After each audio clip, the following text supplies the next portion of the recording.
추석이 다시 왔습니다. 우리나라만이 아니라 많은 나라 민족들 가운데 이런 가을의 절기에 추수와 관계돼서 있는 축제 또는 절기들이 많이 있지 않습니까? 추석은 우리가 봄에서부터 뜨거운 여름을 지나서 씨 뿌리고 가꾸면서 수고의 수고를 거듭한 끝에 결실을 보고 그 추수한 것들로 인해서 기뻐하고 감사하고 그리고 즐기면서 그 모든 일들을 축하하는 의미가 그 속에 있다 생각을 합니다. 그리고 또 그 못지않게 바로 추석은 추수의 풍성함이 있어서 그 거둔 것들과 소유한 넉넉함이 있기 때문에 더 즐겁고 행복한 그런 명절이 아닌가 생각을 합니다. 그러나 거기에 또 하나가 더 있어져야 하는데, 그리고 있어야 되는데, 그것은 무엇인가? 바로 풍요한 것도 풍요한 거지만 평안함이 있어야 되지 않습니까?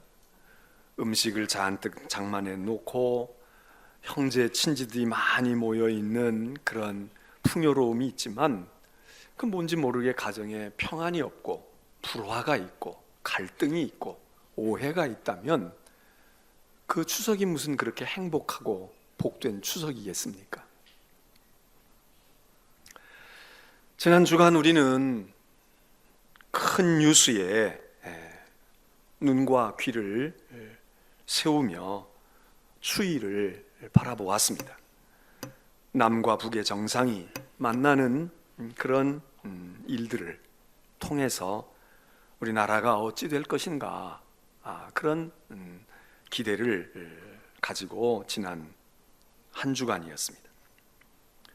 아마 대통령도 평양을 방문해서 방명록에다가 뭐 그렇게 쓰신 것 같은데, 평화, 번영, 이런 것들이 과연 남과 북 모두의 바람이 아니겠습니까? 평안한 것, 나라가 평안하고 그리고 번성할 수 있으면, 번영할 수 있으면, 바로 그 평안을 해치고 평화를 해치는 것을 우리의 현실에서는 바로 전쟁이고 그리고 무기, 그 중에도 핵무기라고 생각을 해서 어떻게 하면 이거를 비핵화할 것이며 어떻게 하면 이 무기로부터 또는 이 전쟁의 위기 속에서 우리가 조금씩 평화를 도모할 수 있을까?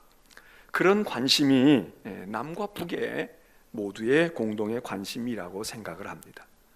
물론 북녘 땅은 경제적으로 이런 기회를 통해서 무언가 좀 더 나은 사회로 나아가려고 하는 아주 중요한 계기로 삼는 것도 우리가 알고 있고, 또 우리도 사실 그냥 퍼주기만 하는 것보다는 이런 기회를 통해서 어떻게 우리에게도 좀 더 한 단계 더 성장하고 또 도약할 수 있는 경제적인 번영도 우리가 가지고 있지 않다, 그럴 것 같으면 또 그것도 사실이 아닐 것입니다. 어찌 됐든 그와 같은 평안을 우리가 도모하는 것인데, 그 평화를 위해서는 전쟁이 없어야 되겠고 상대방을 해코자 하는 무기를 무력화시켜야 되겠다. 그래서 뭐 몇십 킬로씩 어떻게 다시 뭐 무기를 물린다든지 아니면 해안포를 닿게 한다든지 우리의 자주포를 후방으로 뺀다든지 이런 여러 가지 협의들이 있었던 것으로 우리가 알고 있습니다. 여러분은 어떠십니까? 추석을 맞고 있는 이 시점, 이 즈음에 여러분 자신과 그리고 여러분의 가정과 여러분의 삶이 평안하신지요? 난 이만하면 평안해. 몸도 건강하고 가정도 이만하면 평안하고 우리 나라도 이만하면 평안한 거지. 우리는 평안을 어떻게 이루어 간다고 여러분은 생각을 하십니까? 우리나라의 상황에서만 봐도 이렇게 남과 북이 대치하고 있는 상황에 저쪽에서 저렇게 무기를 쉽게 포기하려고 안 하니까 우리도 핵무기를 가져야 돼. 어떻게든지 우리도 핵을 가지면 가지지.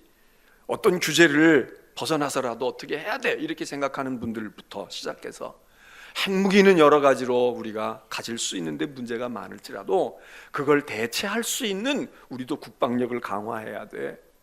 얼마 전에도 잠수함을 우리도 크게 만들었다는 이야기고, 우리도 계속해서 국력을 신장하는 건 이상으로 무장을 좀 더 강화해서 최첨단의 무기로 그것을 초토화시킬 수 있는 그런 우리가 준비를 해야 돼.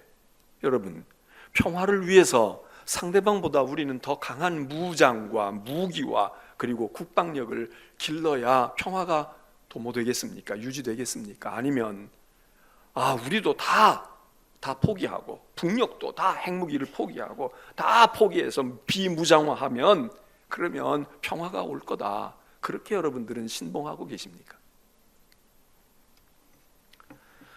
여러분의 신념과 여러분의 생각에 따라 다 각기 다르지만, 그러나 그 둘 사이에 공통점이 저는 있다고 생각을 합니다. 무기가 없어야 돼. 그래 평화가 와. 아니야.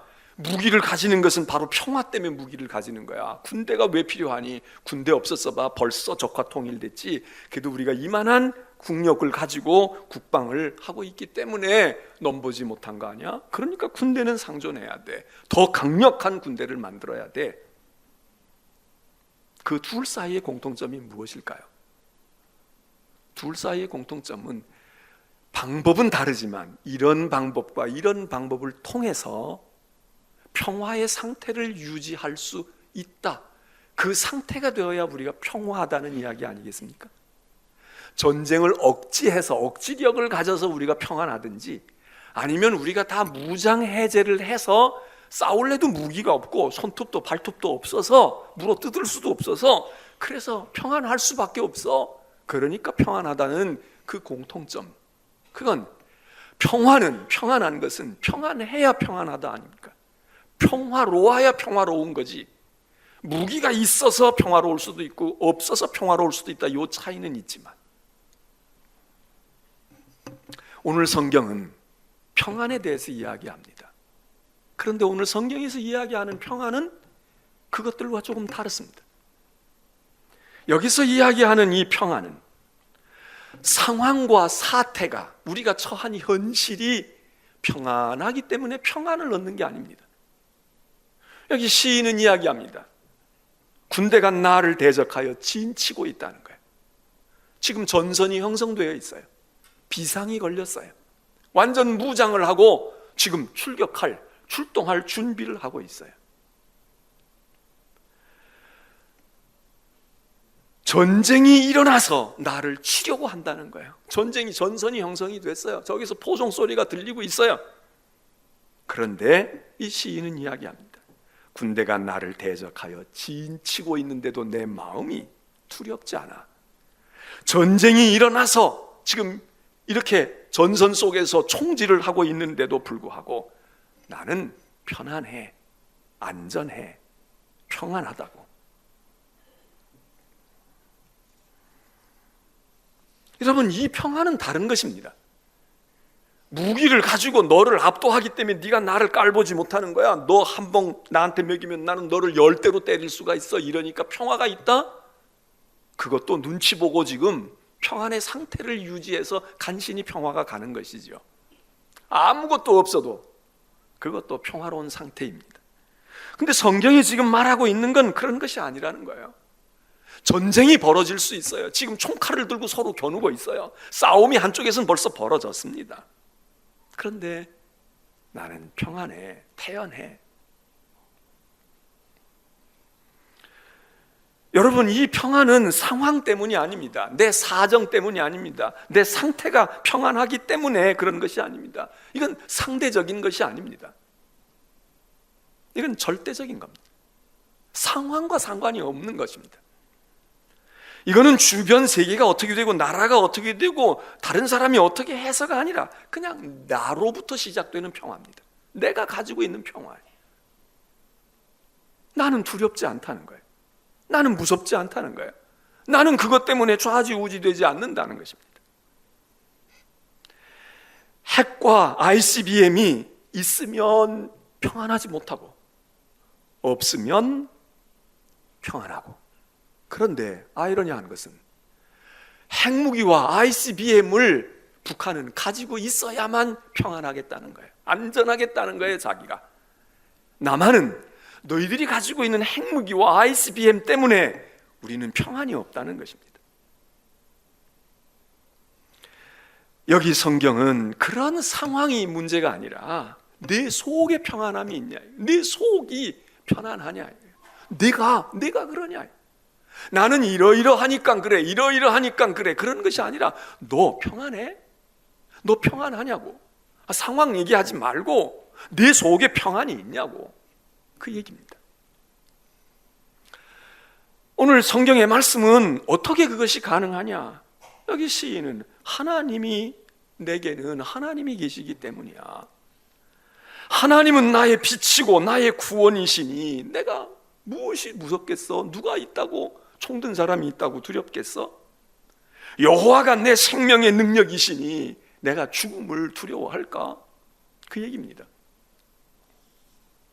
오늘 우리는 무엇 때문에 평화가 있고 무엇 때문에 평안하지 못하다고 하는 것입니까? 세상 사람과 별반 다를 게 없지 않습니까? 돈이 좀 있으면 추석도 평안할 수 있지 않습니까? 올 추석에 많은 분들이 보너스를 받지 못하는 분들이 많아졌다는 거예요. 아마 불편하고 평안이 없는 분들이 많을 겁니다. 우리도 예외는 아닐 것입니다. 근데 여기 성경의 말씀은 너에게 평안이 있느냐? 그리고 그 너에게 있는 그 평안은 상황에서 오는 상대적인 게 아니라 내 속에 있는 너 주관적이고 내가 가지고 있는 너의 평안인데, 그 평안은, 내가 가지고 있는 이런 평안은 하나님이 존재하시고 그 하나님은 내 빛인데, 빛이라는 말은 뭡니까? 어둠에서 빛이 있는 것이지 빛에서 무슨 빛이 있겠습니까? 어둠을 전제로 하는 것입니다. 구원이라고 하는 건 무엇입니까? 파멸과 절망과 낙담과 불안이 있는데, 그런데 하나님이 구원이시랄 때, 그럴 때 구원이 필요한 거지, 뭐 내가 구원받은 상태에 있는데 무슨 구원자가 필요하겠습니까? 과연 우리의 평안은 하나님이 나의 빛이시기 때문에, 나의 구원이시기 때문에, 나의 생명의 능력이시기 때문에 그래서 우리가 평안한 건가? 그게 아닐 때가 많은 것 같아요. 하나님이 계시기 때문에, 하나님이 나의 힘이요, 나의 구원이요, 나의 생명의 능력이셔서가 아니라 내가 가진 것이 있고 내가 성공하고 있고 내가 든든한 터전을 마련하고 있기 때문에, 안전하기 때문에 안전한 거 아닙니까?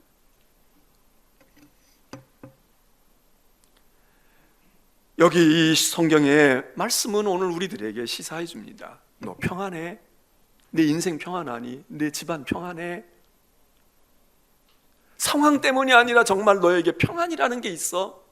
그리고 그것이 하나님으로부터 온 거라면 하나님이 막아주실 수도 있지. 여러분, 예수님께서 제자들과 더불어 배를 타고 가셨을 때 바다에 풍랑이 일었다. 그 제자들이 우리가 죽게 되었는데 주님 이러고 그냥 잠만 주무시니까 일어나서 어떻게 좀 해결해 주십시오, 그랬다는 거 아닙니까? 그러니까 주님이 왜 믿음이 적냐, 왜 두려워하냐, 바람과 물결을 보지 말고. 우리 그 성경의 이야기에서 한번 생각해 보시죠. 평안이 있어서, 바다가 평탄해서 제자들에게 평안이 생깁니까? 아니면 바다는 평안할 때도 있고 출렁일 때도 있는데 주님이 계시기 때문에 평안한 것입니까? 우리는 여전히 아직도 믿음의 생활하지만 옛날 과거처럼 평안해야 평안한 겁니다. 평안해야 평안하지, 집안 구석이 평안해야 평안하지, 내 몸이 건강해서 아무 통증도 없어야 평안하지, 그겁니다. 근데 사실은 평안해서 평안한 게 아니잖아요. 평안이신 예수 그리스도가 계시니까 평안이 있는 거예요. 근데 그걸 제자들은 몰라. 똑같은 풍랑이 있는 바닷속에서 주님은 고온히 주무실 수가 있어. 피곤해서 주무실 수도 있지만 그 마음에 평안이 있으시니까, 평안하니까 주무시는 거예요. 근데 제자들은 잘 수가 없는 거야. 조금 전까지 아무 이상 없는데 풍랑이 심해지니까 아주 죽을 지경인데 불안이 연습해오고 평화가 다 사라졌단 말이죠. 무엇이 다릅니까? 예수님이 계시기 때문에 평안한 것입니까? 평안했기 때문에 제자들의 마음이 평안한 것입니까? 우리는 아직도 예수 그리스도 때문에 와지는 평안보다는 상황이 주는 평안함을 우리가 더 중시하고 있지 않습니까? 그걸 더 의지하고 있지 않습니까? 예수님이 막아주시기 때문에 평화로운 거, 그거 성경이 분명히 말하고 있습니다. 그러나 사실 근본은 하나님이 우리에게 뭘 해주셔서가 아니라 하나님이 존재하고 계시고 우리가 하나님의 백성이라면 평안을 느낀다. 여기 시인은 그 하나님께로부터 오는 평안에 대해서 이렇게 얘기합니다. 그 하나님은 나를 내 인생의 많은 소용돌이와 많은 험난 속에서 하나님이 나를 보호하셔. 하나님이 어떻게? 첫째 방법은 하나님이 나를 푹 감싸주신다는 거예요.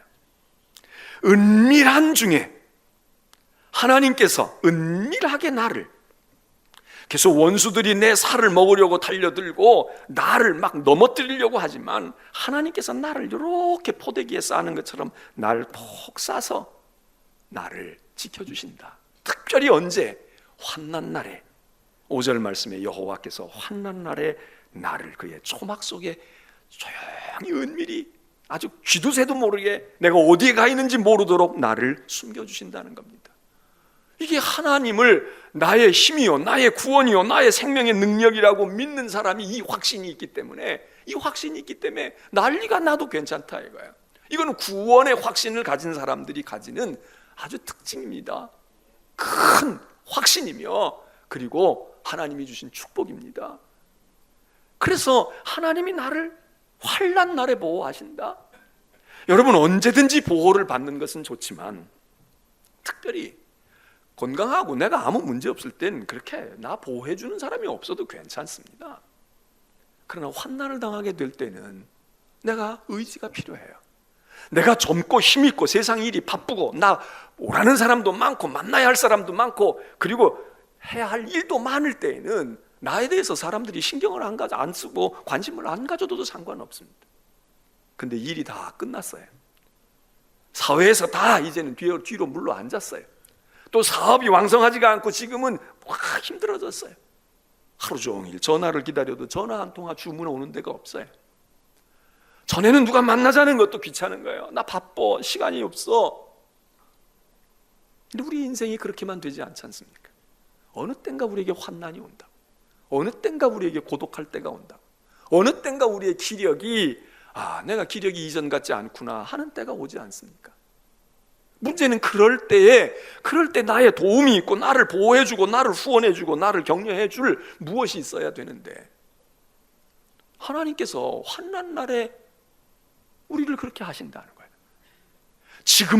지금도 우리는 하나님의 도우심과 인도하심이 필요하지만, 그러나 우리가 시련과 그런 어둠의 터널에 환난 속에 있게 될 때 하나님이 그리 하시는데, 그때 하나님께서 우리를 푹 싸가지고 감쪽같이 감추어 주신다.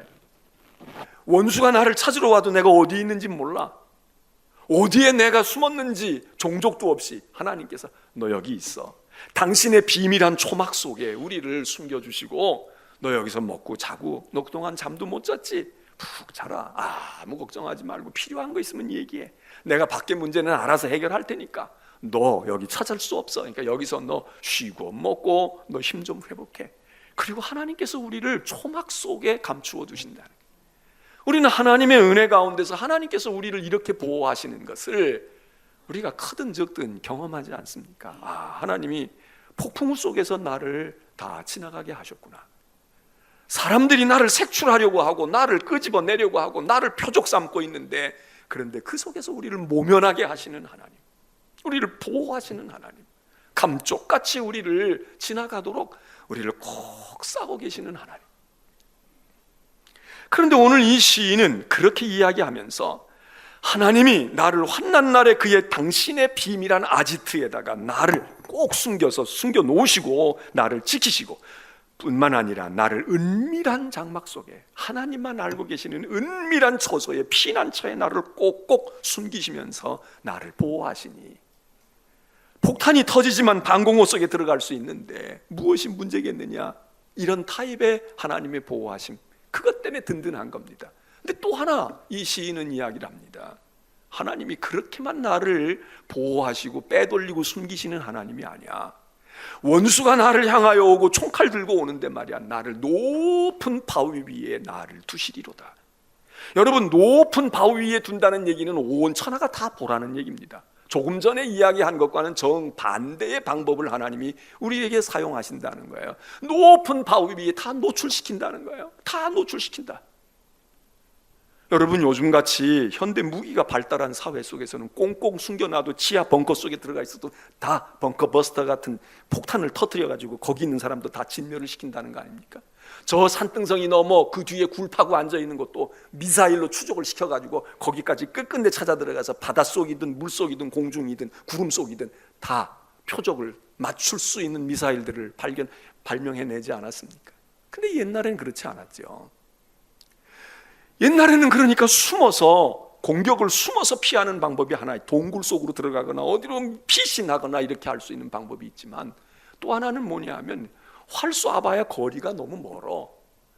창을 던져도 올라갈 수가 없는 높은 곳에 산성을 쌓아놓고 높은 곳에 거기서 호령하는 겁니다. 너희들 쏠려면 쏴봐. 활을 던져보라고, 쏴보라고, 창을 던져보라고.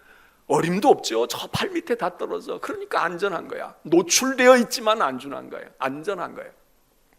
여기 시인은 그 얘기를 하는 겁니다. 하나님, 내가 원수들이 나를 집어삼키려고 하고 나를 짓밟으려고 하는데 하나님께서 나를 숨겨두시고 종적을 감추게만 하시는 하나님이 아니라 하나님이 나를 보란듯이 원수들의 시야에서 높은 바위 위에다가 나를 갖다가 얹혀 놓으시고, 너희놈들이 한번 해봐라. 너희의 화살이 닿는지, 너희의 지식이 거기까지 미칠 수 있는 것인지, 너희의 힘이 그거를 무너뜨릴 수 있는지 해봐. 그리고 보란듯이 나를, 원수들에게 아주 보란듯이 나를 펼쳐주시고 나를 거기 우뚝 세우신다.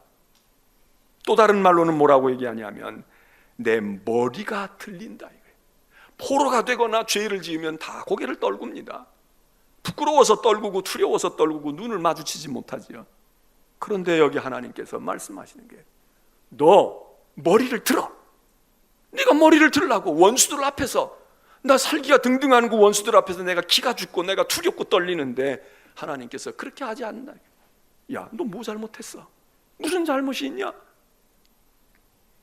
우리 박항서라는 분이 베트남 축구 국가대표가 돼가지고 저기 감독이 돼가지고 베트남 축구를 많이 변화시켰다는 거 아닙니까?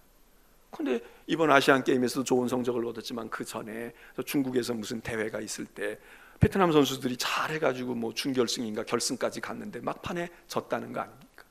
치고서는 선수들이 다 고개를 떨고 들어올 때 그 박항서 감독이 그랬다는 거 아닙니까? 고개 들어. 고개를 들라고. 너희들이 졌다고 고개를 내릴 필요가 없어. 고개를 들어라. 너희는 고개 들 만한 자격이 있어. 가치가 있고 가능성이 있어. 고개 들어.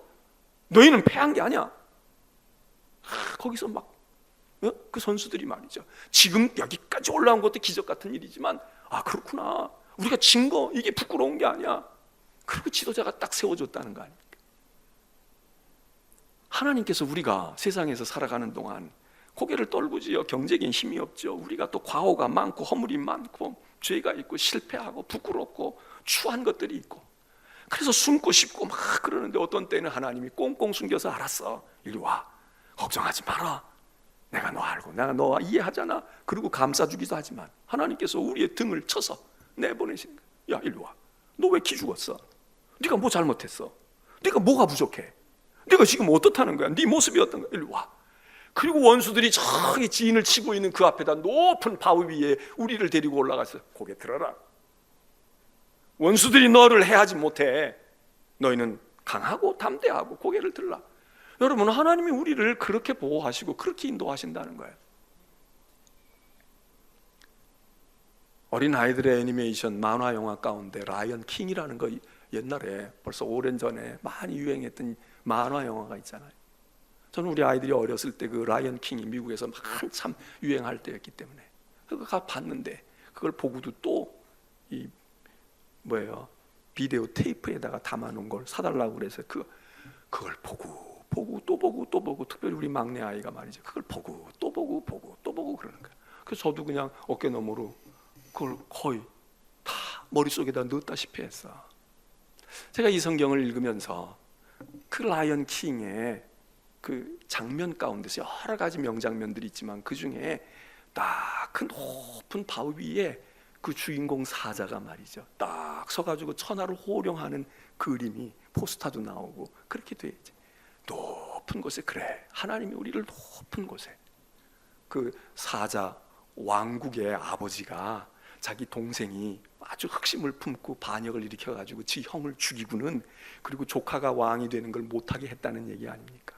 그래, 이 진짜 왕세자였던 이 조그만 사자가 온갖 우여곡절을 겪고 말이죠, 짐승들과 같이 어울리면서 좋은 그런 모습을 가지고, 그래가지고 아버지 잃어버린 나라를 되찾는 이야기 아닙니까? 첫 장면이 자기 아버지가 그 바위 위에서, 그 언덕 위에서 큰 소리로 표현하면서 이 나라의 평화를 이야기하고 마음껏 살라고 그러고 했던 그 아버지가 죽어서 비참한 인생을 오랜 세월 살았지만, 나중에 그 아들이 다시 그 아버지의 그런 영광을 되찾아가지고 아버지의 나라를 되찾고, 그 자기 아버지가 섰던 거기에 서가지고 포효하는 장면, 하면서 이제 이 왕국에 다시 평화가 왔다, 내가 왕이다, 그러면서 얘기했던 그 모습. 하나님께서 너희를 실패했을지라도, 너희가 전쟁에 패했을지라도, 포로가 되었을지라도 하나님이 너희를 반석 위에, 바위 위에, 높은 바위 위에 두리라. 그리고 너희 밑에 원수들이 너를 바라다 보면서 감히 엄두를 못 내, 저기까지 내 화살에 도달할 수가 없어, 저걸 끌어낼 수가 없다고, 그리고 다 부복하게 되어지는, 이게 하나님이 행하시는 일, 이거를 확신하고 이걸 믿고 있는 우리라면 뭐가 두렵냐 이거죠. 여러분, 이런 감격을 가지고 있는 다윗의 시를 우리가 알잖아요. 23편, 여호와가 나의 목자시니, 그 시는요, 여호와가 나의 목자시니, 그거는 양입니다. 뿔도 없고 공격에 무기도 없어요. 목자에게 전적으로 달려있는 양입니다. 그래서 목자가 없으면 그냥 그 순간 죽음이야. 제대로 먹기를 하겠어요? 길을 알겠어요? 위협에서부터 견디기를 하겠어요? 아무것도 못해. 그 목자를 졸졸 따라다니는 거야.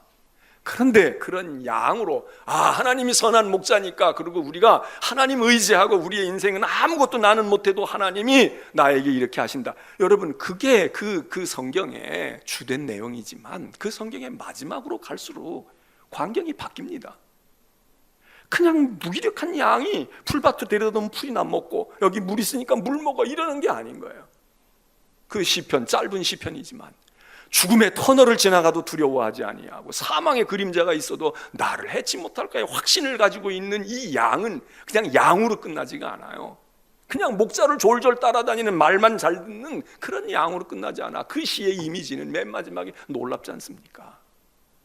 원수들의 목전에서, 이리와 사자 맹수들의 목전에서, 바로 그 코앞에서, 눈앞에서 목자 되신 그분이 내게 상을 베풀어 주셔. 잔치상을 베풀어 주신다.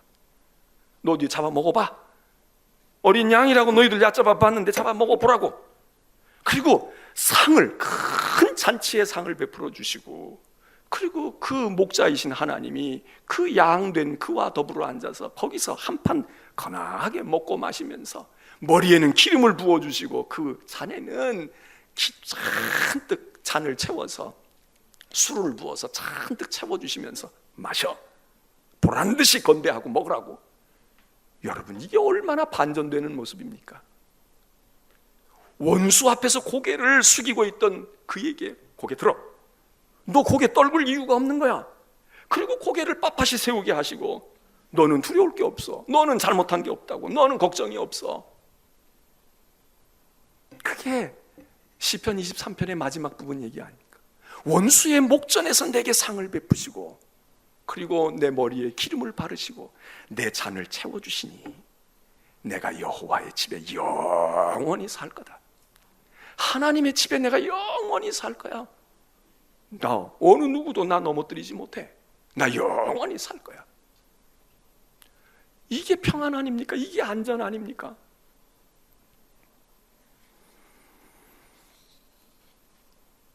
마지막으로, 그러나 사실 이 27편에서 얘기하고 있는 평화의 절정은 어디에서 오느냐? 이 사람의 이 안전의 자신감은 어디에 있느냐? 원수를 겁먹었던 원수 앞에서 이제 떨리지도 아니하고, 고개를 떨구지도 아니하고, 눈도 못 맞추고 그랬다가 이제는 당당해진 이 당당한 모습, 이게 이 시의 절정이 아닙니다. 이 시의 클라이막스는 어디에 있는가? 바로 그렇게 두렵고 떨고 그리고 막 세상에서 전전긍긍하고 살던 이 보잘것없던 이 사람이 하나님으로부터 높은 장막에 올려 바위 위에 두시고, 그리고 그의 인생을 하나님이 매만지셨을 때에 그가 그 하나님의 장막에서 즐거운 제사를 드린다는 거예요. 하나님의 제사를 드리고 여호와의 이름을 노래하고 여호와를 찬송하리로다. 이게 핵심입니다. 평화의 핵심은 무언가? 우리끼리 그냥 잘 살자, 8천만 동포가 돼서 우리가 일본에도 그냥 주눅 들지 않고 중국도 우리를 넘보지 아니하고 그렇게 살면 될 거야. 여러분, 그건 세상이 목표하는 겁니다. 사실 북한이 핵무기를 폐지하면 우리는 항구적으로 평화합니까? 안전합니까? 핵무기는 중국이 더 많이 가지고 있습니다. 러시아가 더 많습니다. 아니, 북한의 핵만 우리에게 위협입니까? 북한의 핵만 우리를 타겟으로 삼습니까? 여러분, 지금 우리는 북한 때문에 그러고 있지만 북한과 만일에 핵무기를 다 우리가 원하는 대로 폐기한다고 하자고요.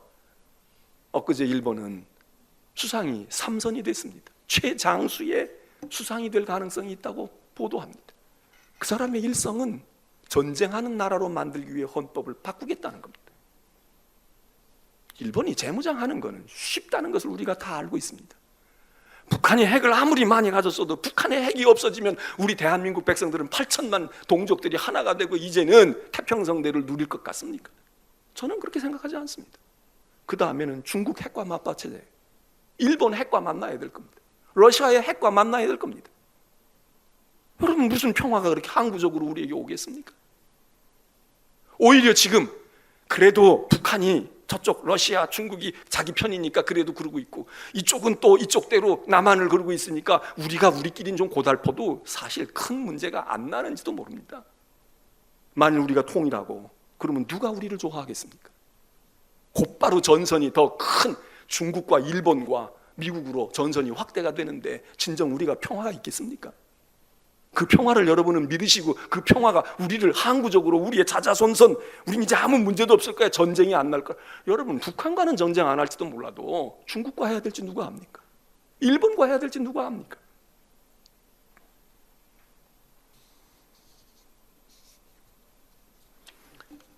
여러분, 여기 있는 시인은요, 내가 평안한 것은 하나님께서 나와 함께 하시고 하나님이 계시기 때문인데, 그 하나님이 주시는 그걸로 내가 평안해서 먹고 잘 살고 평안하고 아무 문제가 없어, 그것 때문에 행복하다는 게 아닙니다. 이 시인은 나를 이렇게 하신 하나님께 내가 제사를 드려, 하나님이 나를 이렇게 하신 그 하나님께 내가, 원수 앞에서는 이제 고개를 빳빳이 들게 됐고 나 괜찮아, 너희들 두렵지 않아 이렇게 했지만, 나를 이렇게 행하신 하나님 앞에 고개를 숙이는 겁니다. 제사를 드리겠습니다. 여러분, 우리의 예배는 바로 이 시인의 이 모습이 있어야 되잖아요.